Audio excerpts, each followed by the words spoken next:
I hope you guys have a great rest of your evening, and we'll see you tomorrow at 7 a.m. Arizona time, the rest of us. Thanks, Nick. Thank you. Thank you. Bye-bye.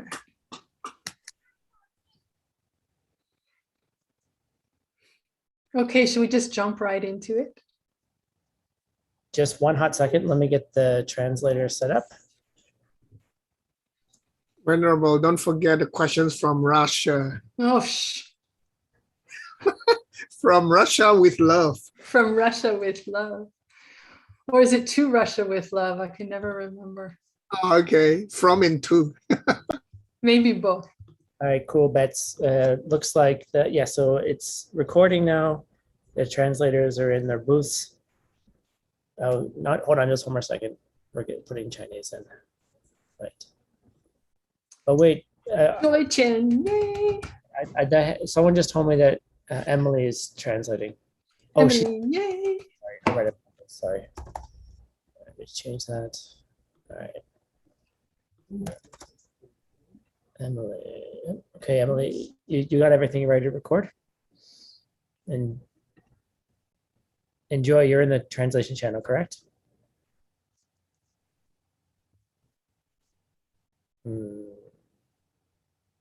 Cool. I was cool. Perfect. All right, cool. Betsy, right? You can go now. Hi. So it looks like there's still a good number of people here, so maybe we just keep going.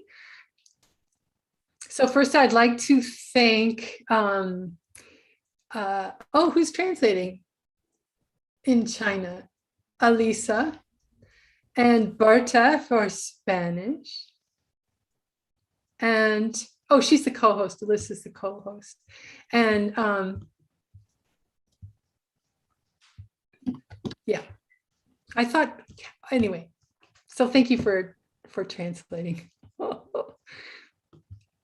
Let's see if there are any questions you have. Joy is translating. Any questions you have, please put them in the chat box so I can see. If I don't see anything, then I know that you all understand everything perfectly, and I should ask you questions.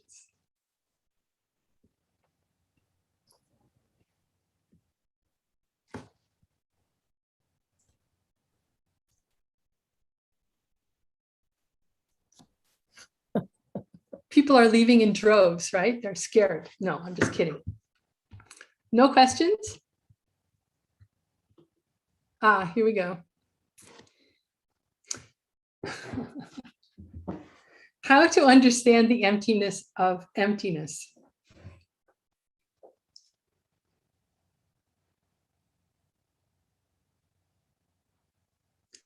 So I'll have to ask you, what is your understanding of emptiness?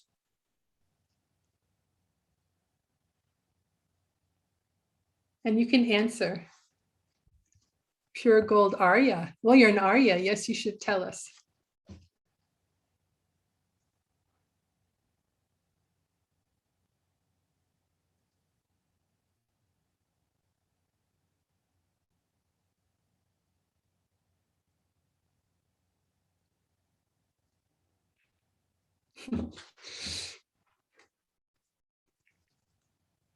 So if emptiness means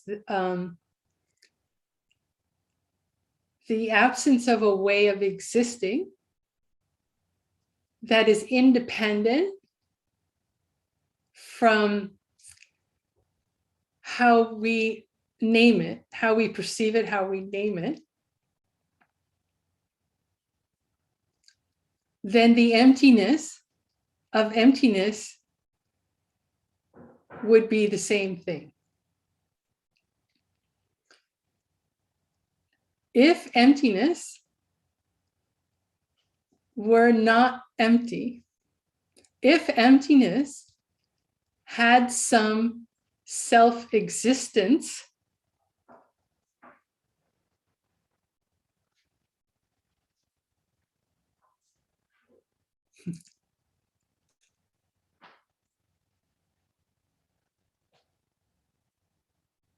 Oh, this is a good one, because I was about to say, you knew what I was going to say, right? How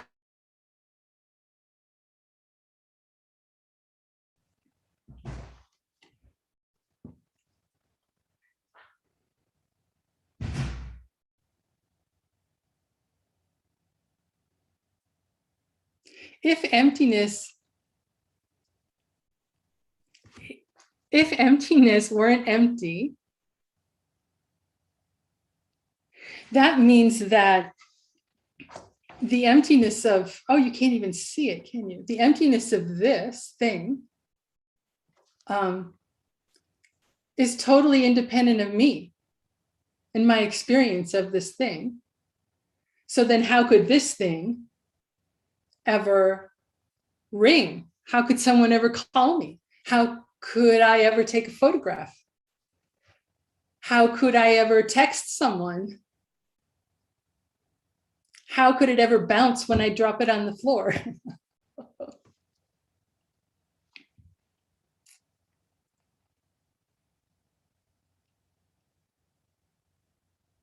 Okay. I hope that is helpful.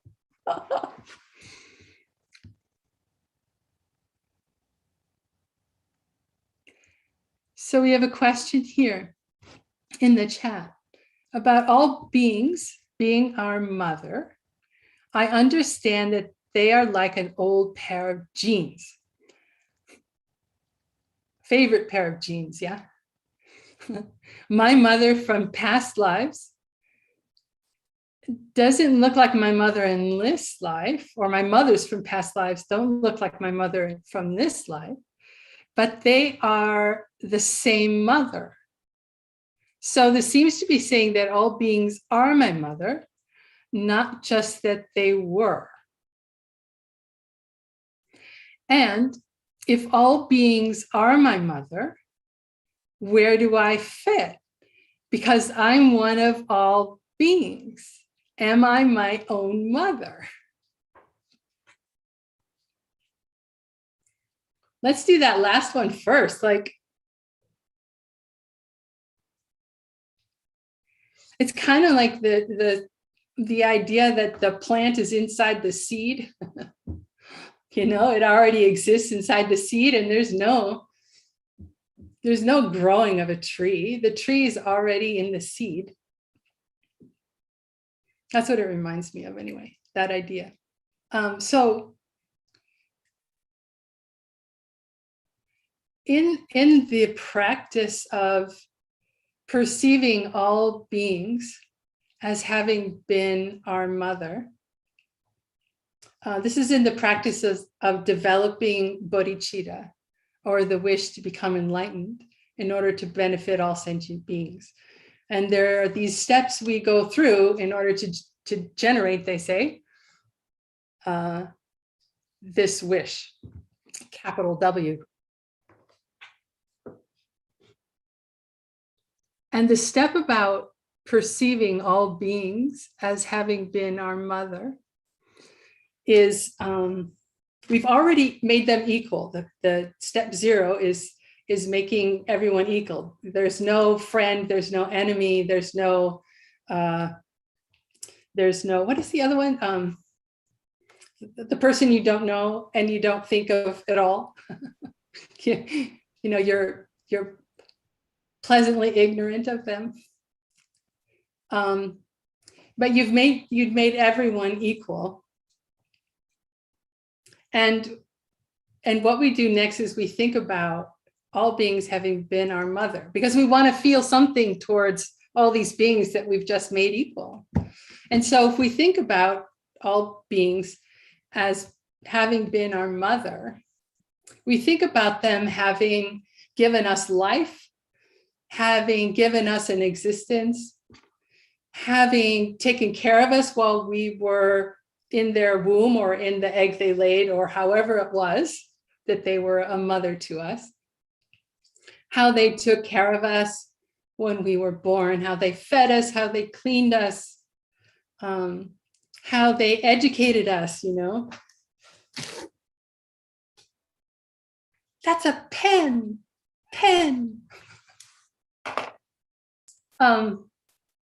we think about all those things so that we can feel some respect for them and to feel some gratitude for everything that they have given us.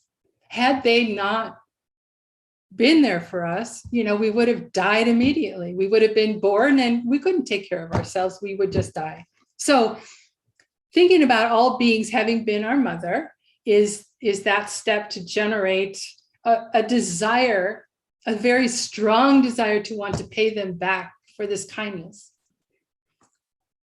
that they have given us. So can we say that all beings have been my mother? Really? All beings have really been my mother.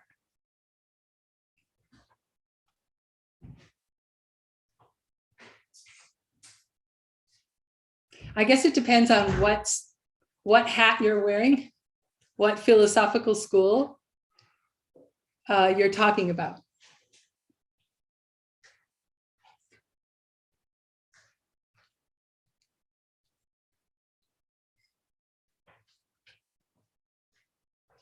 And the word mother, I'll just leave that for you to think about. What, if that's possible.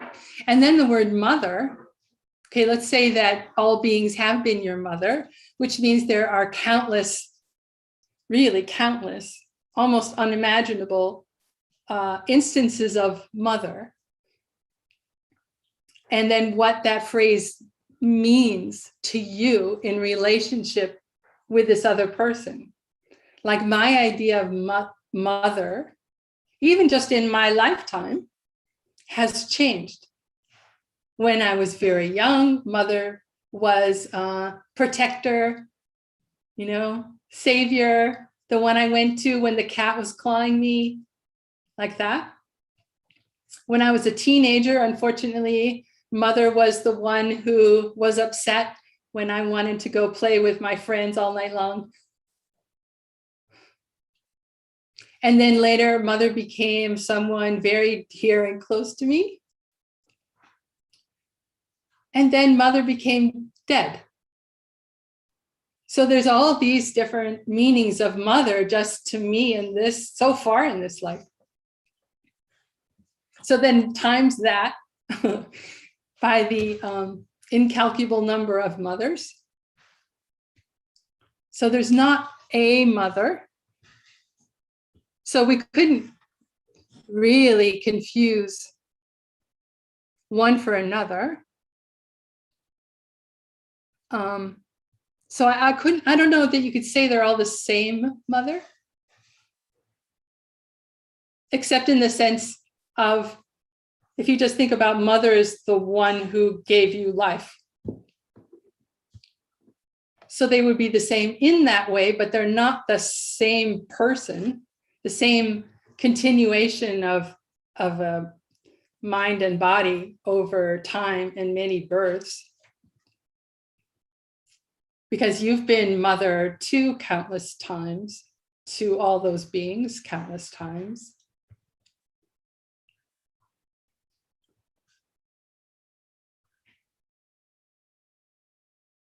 To say all beings are my mother, like right now, all beings are my mother, not that all beings were my mother, all beings are my mother. Regardless of whether that's true or not, having that point of view could allow a whole different relationship with each being on the planet, right? Like the little, we call these little bugs that are coming around these days, we call them no-see-ums. They're so tiny, you can't really see them. But you can feel them as they're like bouncing around and trying to get in your eyes or up your nose, these little teeny bugs, which can be annoying, right? Oh, get away, get away. But if all those little guys are my mother, it's like, oh, hi. Can I give you something to drink? Can I take care of you? Can I at least not swat you away so that you're hurt? So that has some benefit, regardless of whether it's true that they all are my mother right now. I don't know if this is helpful. I hope so.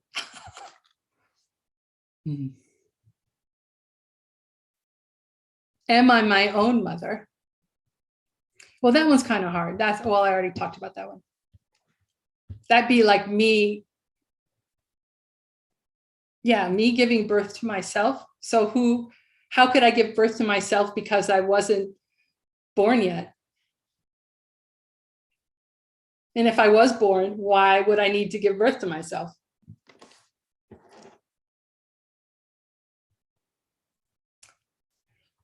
Okay.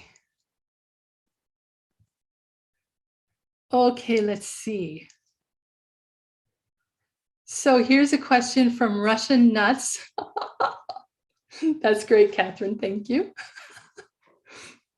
Could you please explain the 3 qualities of the mind-only school using the husband in the kitchen if possible? Okay, so what are I call them attributes of the mind-only school. So the first one is called kuntak. And kuntak means like a concept, or like Geshe Michael just talked about in words class, it's like an illusion, an imaginary thing. So that's the first one. The second one is shenwang. And that means something that's under the power of other forces. And then the third one is established reality or totality. And Geshe Michael likes to talk about how if you take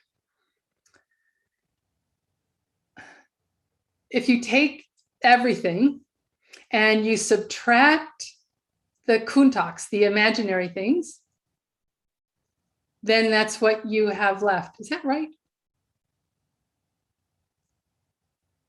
I think that's right, but then it seems like it would just be shenwang, so I could be wrong about that. Anyway.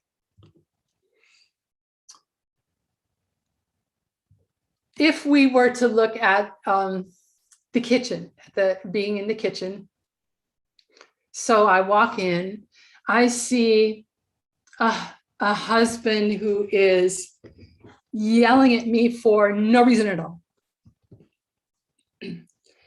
Had nothing to do with me. So that husband is the kuntak. That's the imaginary thing, the illusion. Then we have the shenwang is the husband who's in the kitchen that I very rarely ever see because I'm always interacting with the illusory one, the kuntak one, the one, my label that I project onto him, angry husband, has nothing to do with me. But that husband that gets that label, that's a shenwang. That's the one that's under the power of other forces. You could also say that me, who has a perception of my husband, I am under the power of other forces. I'm dominated by other forces. What's dominating me? That I yelled at my kids last week and I planted the seeds to be yelled at. So I planted those seeds, that karma ripens. I am forced to see the husband that's not real, the kuntak husband. So then the young drup, I didn't say that before, but the young drupa is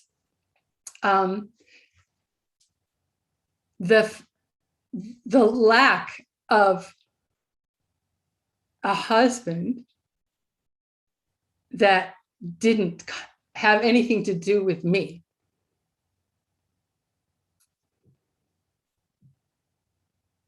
So those are the three. And the kitchen. Did I miss anything from the kitchen? Okay, good. All right, so that then there's a follow-up question. Okay, so that's the next question, is the follow-up question. So we did not really understand why in the sutra on unraveling the true thought, or the sutra on what I really meant, it starts with three things that have no nature. As it was taught during the second turning of the wheel, that are changing things, constructs, or kuntaks, and yangdrups, totality. And then the Buddha says that two of them have some nature, unless we misunderstood. So this will be on your quiz in 2 days. So this is a preview of your quiz. So the kuntak, the construct, mental construct, has a lack of an essential nature that is a lack of quality. It possesses no qualities. Why? Because it's imaginary. It's a mental construct. It doesn't have anything. Then there's the changing things, the things under the power of other things. Those have a lack of an essential nature that is an absence of starting.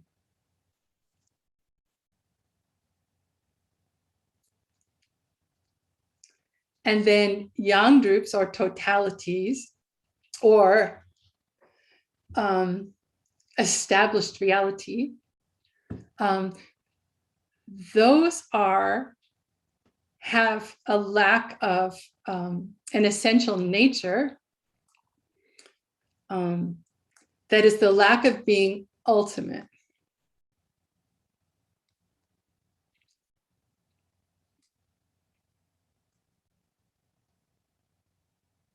So, as Geshe Michael said in my class today, we have to be very careful and not confuse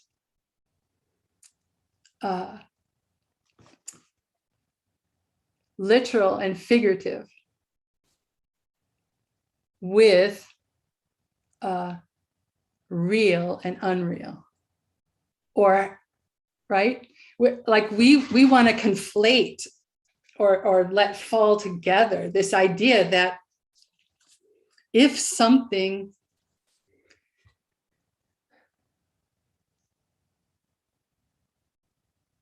I'm not going to speak more because I need to get this clear in my head. I would just be flailing about. It's like I get it, like, but I don't get it enough to put it all out for you. So hopefully next time I'll be able to do so. I mean, it's only been a few hours, right? Okay. Let's see. Other questions?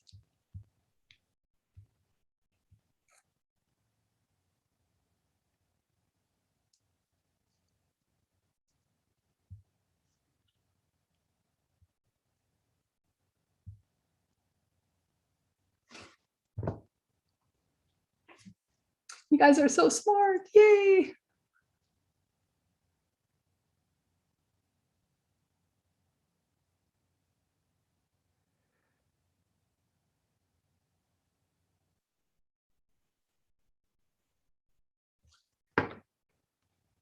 Did we have too long of a break?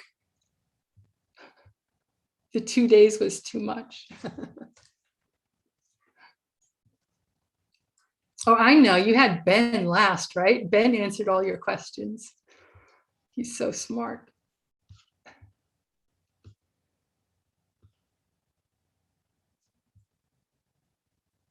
Too smart to think of any questions. That's what Catherine says.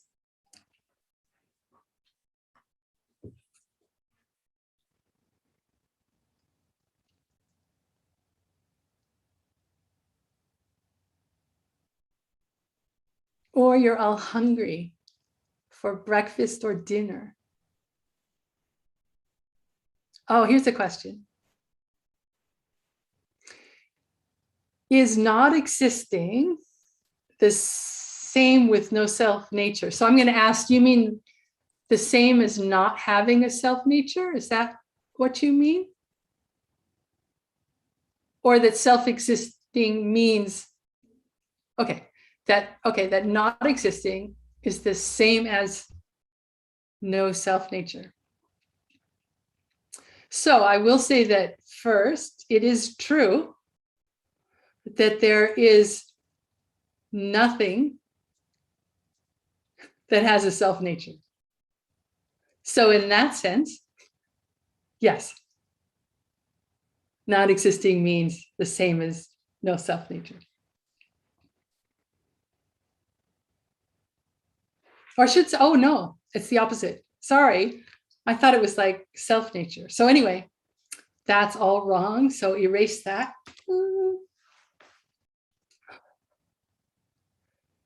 So no, non-existing means it's not an existing thing. And what's an existing thing?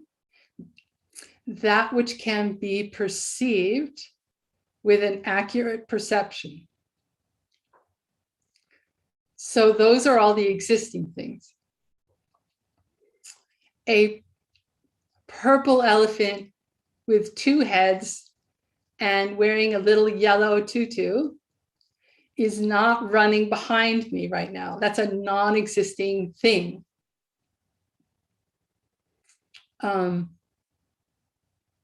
We can't say it doesn't, we can't say it has a self nature, it doesn't have a self nature because it doesn't exist. We're not talking about anything. Does the idea that you had in your mind, the kuntak, the mental image you had in your mind when I said a purple two-headed elephant with a yellow tutu was not running behind me in my room, you had to think first, well, what would a purple two-headed pink elephant with a yellow tutu look like running through her room? So that mental image you had of the purple two-headed elephant with a yellow tutu that's not running behind me, that is empty. That does not, that mental image, that concept does not have a self nature.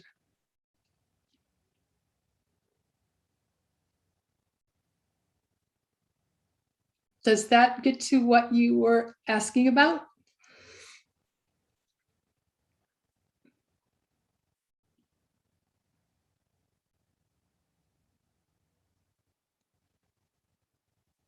Let me first, hopefully the other person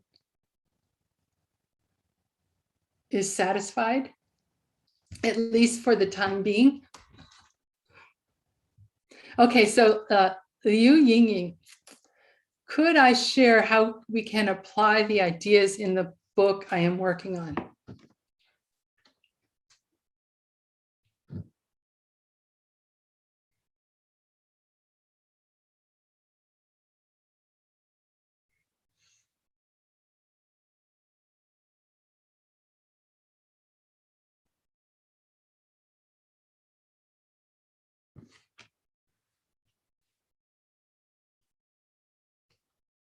I mean, so far this term, we've been talking about, or Kajip J has been talking about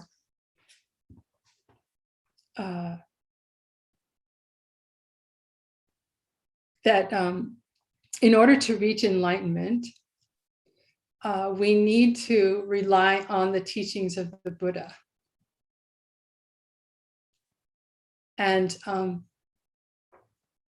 where that becomes challenging for us is that he taught so many different things in various ways, in different ways.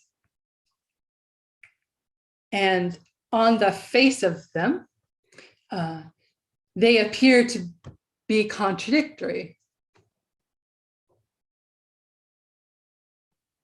And so what we're slowly going through now is, okay, how can you tell what we should take on face value and what needs to be interpreted of what the Buddha taught?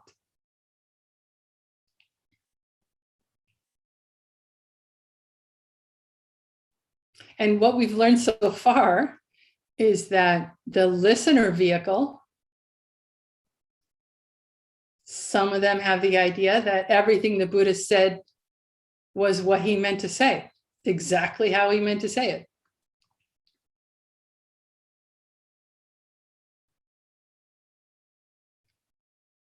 And that anything identified as having come from the Mahayana vehicle, the greater vehicle, that's not the word of the Buddha, so don't worry about it. Just read the sutras of our vehicle, and that's all you need to know. And then the Mahayana says, no, that was the word of the Buddha. And here are the sutras that we're talking about. But they have two different ways of thinking about what it is we should accept as being exactly what the Buddha meant to say and what we need to interpret in order to understand its true meaning.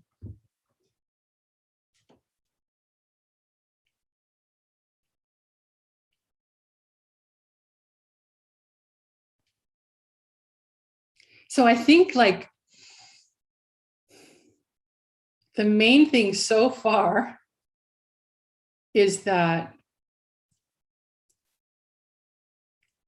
and maybe this is because I'm also teaching ACI course 13, the art of reasoning, that what this shows us is that we have to be able to analyze things. Just by virtue of the fact there are so many different ways so far presented to us of how to interpret things, how to even approach interpreting things, right? We need to be able to analyze what's said so that we can practice correctly. So, I mean, the topic of KJ's book is, in a nutshell, okay, let's talk about what emptiness is so that you can see it directly and get the heck out of this wheel of suffering and get enlightened.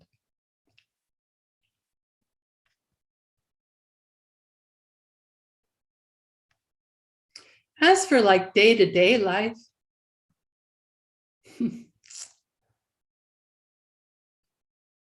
this is so hard for me because my day-to-day life is sitting in front of the computer translating. That's my day-to-day life. So I don't have to like get up, get dressed, go to work. Well, I have to do those things, but it's all in my house.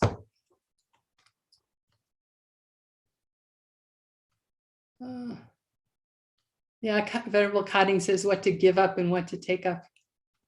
Yeah, we need to know what to give up, what to take up.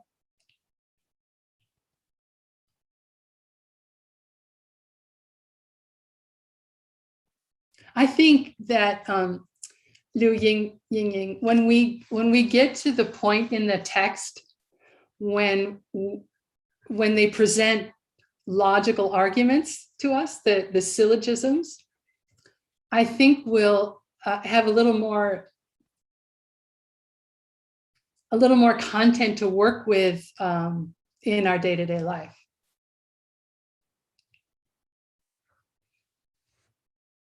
I hope that helps.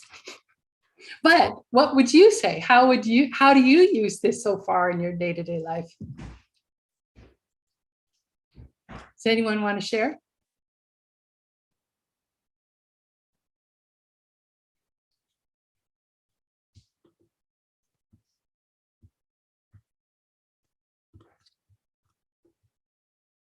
Okay, I'll take that as a no.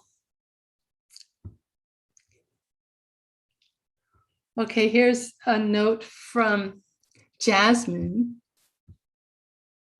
And she says, Geshe Michael said, according to her notes, that the two lacks of a self nature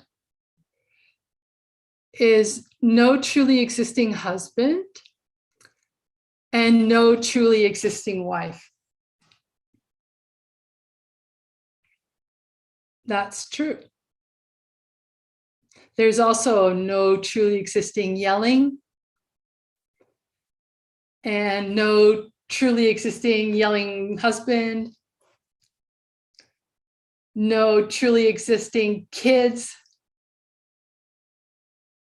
no truly existing 2 weeks ago when you yelled at them, no truly existing kids who didn't do what you asked them to do, no truly existing kitchen.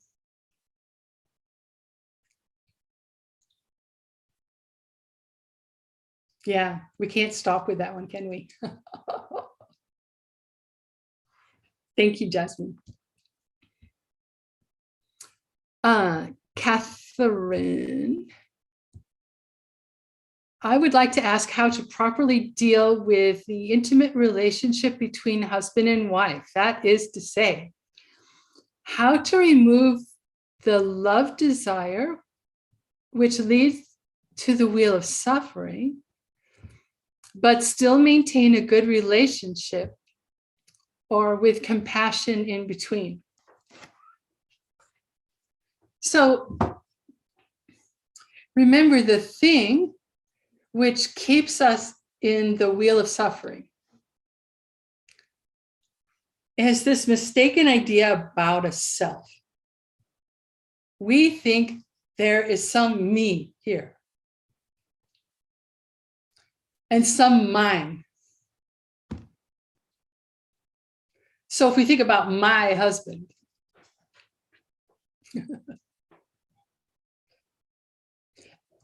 a passionate love is not necessarily one tainted with this ignorance, grasping to a self. The mistake in thinking there is some me here that exists independent of the way I think about it, and some other person there, some husband there, who exists independently of me and how I think of him. It is possible to love without grasping to the self or grasping to the other person, or with a desire. So what is desire? This desire that they talk about in the center of the wheel of life, that desire, that is an ignorant liking. So what is an ignorant liking? I mean, it could be many different things, but it's attributing to this object. So in our case here, this husband, some quality that it doesn't have, that this person exists independently of me. There's someone out there who loves me this way, when what's really happening is we created this husband. We created this love. So I think that, I mean, I'm a nun, right? So asking a nun about relationships is always kind of dicey. But I think it's possible. I think it's possible that you can love without grasping. Now, is it possible for someone like me who has not yet seen emptiness directly? No, not possible. So in the meantime, it's like we have to meditate on what it means that things don't have a self nature. Every day. And also throughout the day, remind ourselves, oh, right, yeah, this doesn't have, yeah, this is coming from me. Yeah, this, what looks to be a monitor sitting in front of me is like a window to Mexico and China and Diamond Mountain. No, those aren't places out there and on the other side of the world. This is coming from me. So remembering that throughout the day helps, because what we want to do is create the habit of seeing things as coming from how I have acted and thought and spoke in the past. So it's not like, we flip a switch, like, oh, I come across the Buddha's teachings. Oh, I better stop whatever it is that we do. We just need to increase our awareness of how we can bring the teachings into our life and keep reinforcing, increasing our understanding and reinforcing that every day. Cool. What does Geshe Michael say? Cool man? Cool man? He said that in China a lot, I remember. Cool man.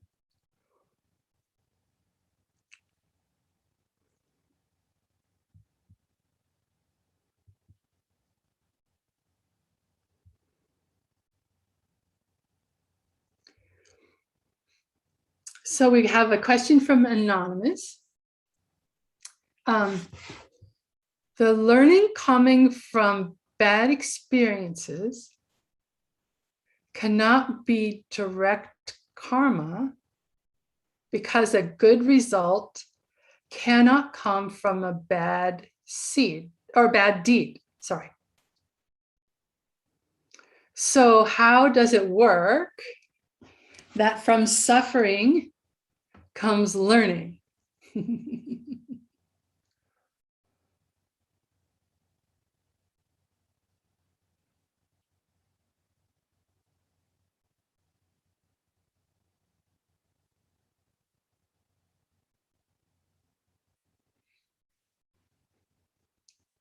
So it is, while we are in a state of being that is not enlightened or is not an Arya, not one who has seen emptiness directly, then every thought we have is mistaken. And I think you're asking, well, how is it possible we can get out of this situation? So even learning is mistaken. Even learning the correct view of what it means that things have no nature of their own, before we see emptiness directly, we have an incorrect understanding.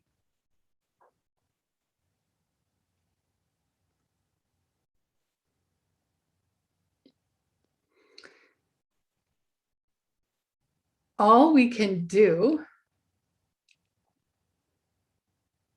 is to take what we hear and experience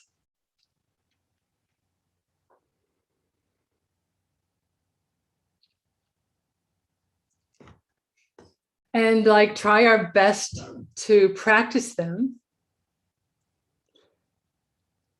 We have to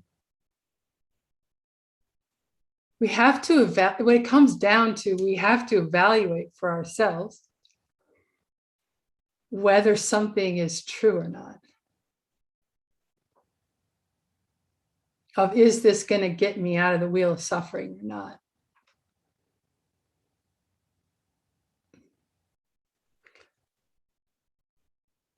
And while I think it's a good idea to remember that,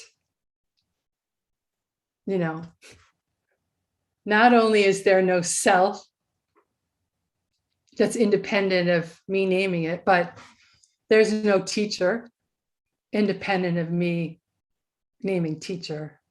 There's no Buddha independent of me naming a Buddha. There's no Dharma independent of me having created it from seeds in the past. There's no Sangha independent of me having created Sangha in the past. And at the same time, we need to do stuff, right? We are that kind of being that does things. We think, we act, we speak. That's what we do. So we try it out. We try the teachings. We evaluate them.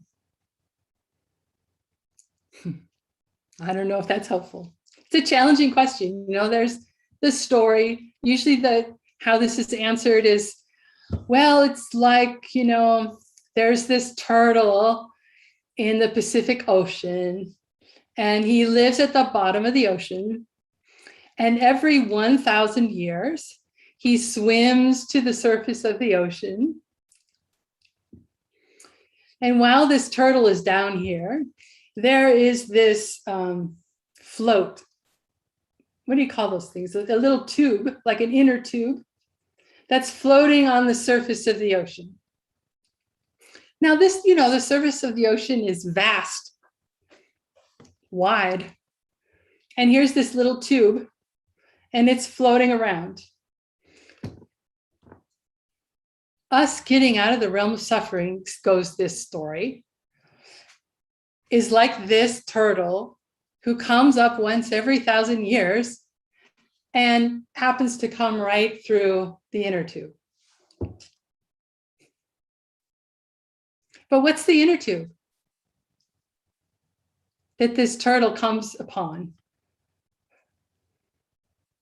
I think it's the teacher and the teachings.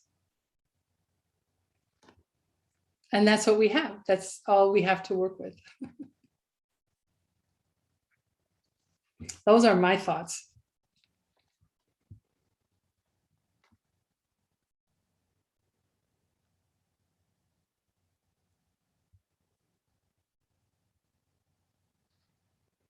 As to a specific result coming from a specific action, they call that Shintu Kokyo.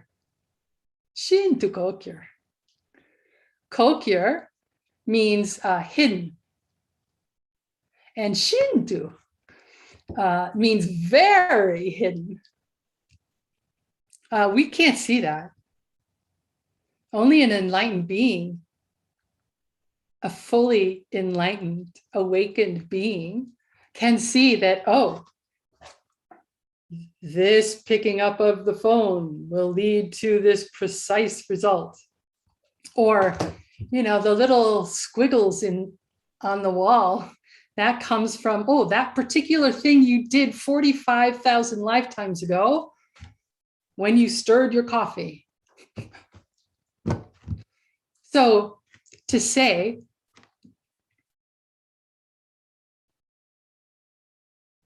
exactly what the bad result is that you're going to get from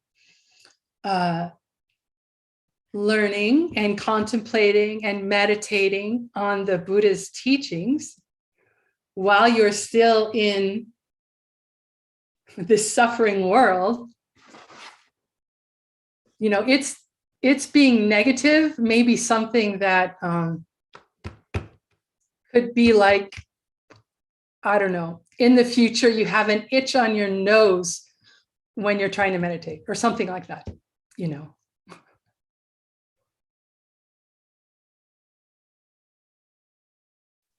We don't know. They say something about bodhisattvas, which I've always found to be just so beautiful. And that is that bodhisattvas, you know, they're called fearless. And they're called fearless because they don't care about results. They care only about planting seeds. So everything they do to benefit all other beings, doesn't matter if the other person yells at them or doesn't hear them or does the exact opposite or gets mad or does it even beautifully. It doesn't matter because all they're doing is planting seeds for a perfect world.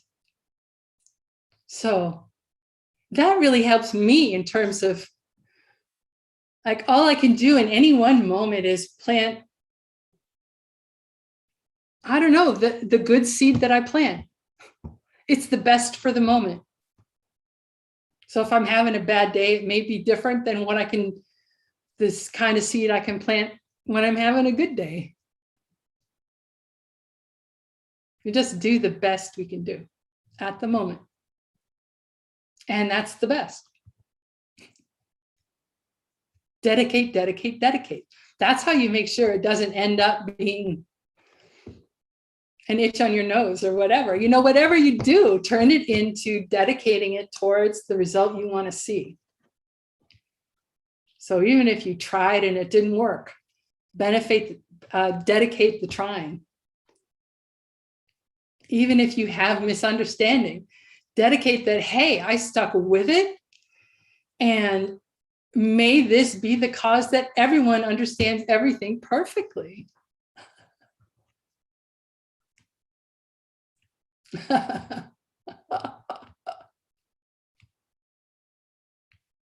Yeah. That's all we can do.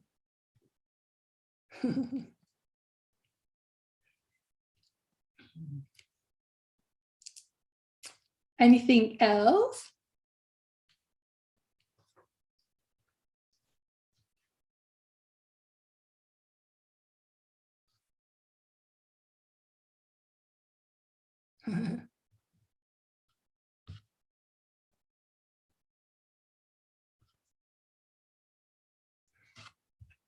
Okay, so should we take a rest or go on to the rest of our day? Oh, there's a question. Just in the nick of time. Is the fundamental difference between the Hinayana and the Mahayana the bodhicitta?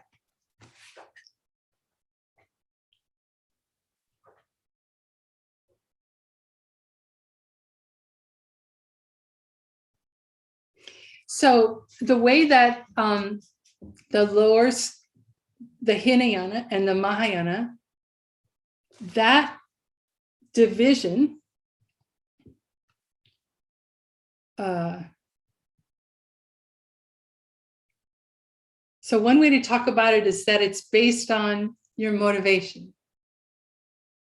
And the Hinayana being your motivation is to become liberated from the circle of suffering.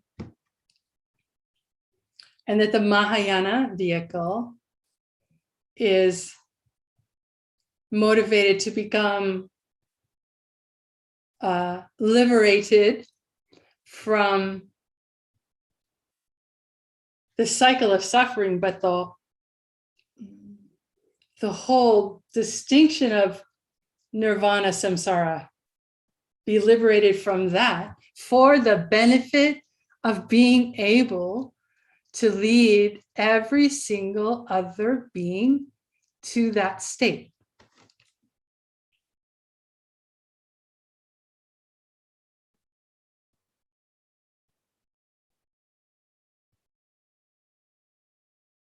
So that would be bodhicitta, right? That motivation.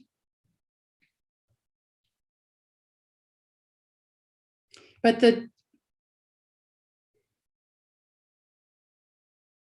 there's another distinction, and that is the philosophical view of what it means to say that nothing has its own nature. And the two vehicles, philosophical schools within each of the two vehicles, have very different ideas about what that means.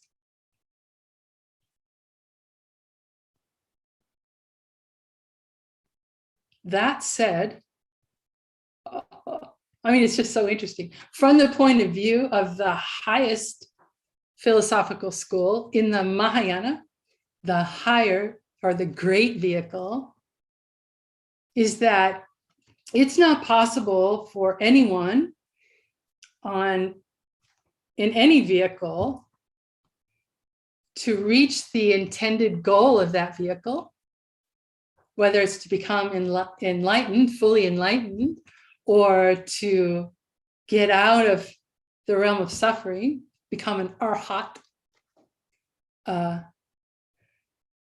You have to see emptiness directly.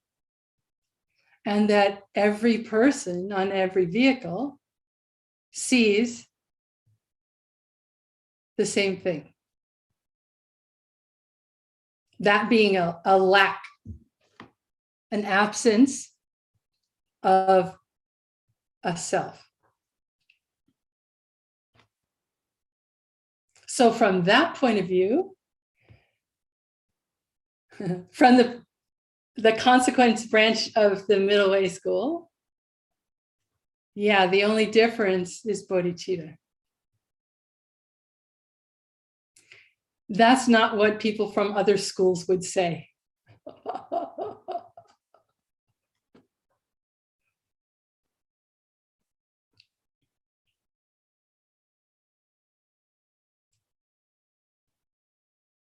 Okay, everyone's saying thank you, so that must mean it's time to go. So thank you for your interest. Thank you for being here. This stuff is so exciting, and these teachings are, I've been to many, many teachings over the past 25 years. From my experience, there is absolutely nothing like what's going on here. This is so precious. It's more precious than a turtle coming up every 1,000 years, and sometime in many, many eons coming through the inner tube. Far more precious. Anyway, thank you. Thank Zoom for allowing this to happen. Thanks the planet for having foundation for us and the air. Thank you, translators, for translating these words so that I can communicate with and hear from people who don't speak my language. Thank you, Geshe Michael, for teaching so clearly. And everyone have a great day. We'll see you in a few hours. Thank you, Venerable Upala. My pleasure. See you soon. Bye.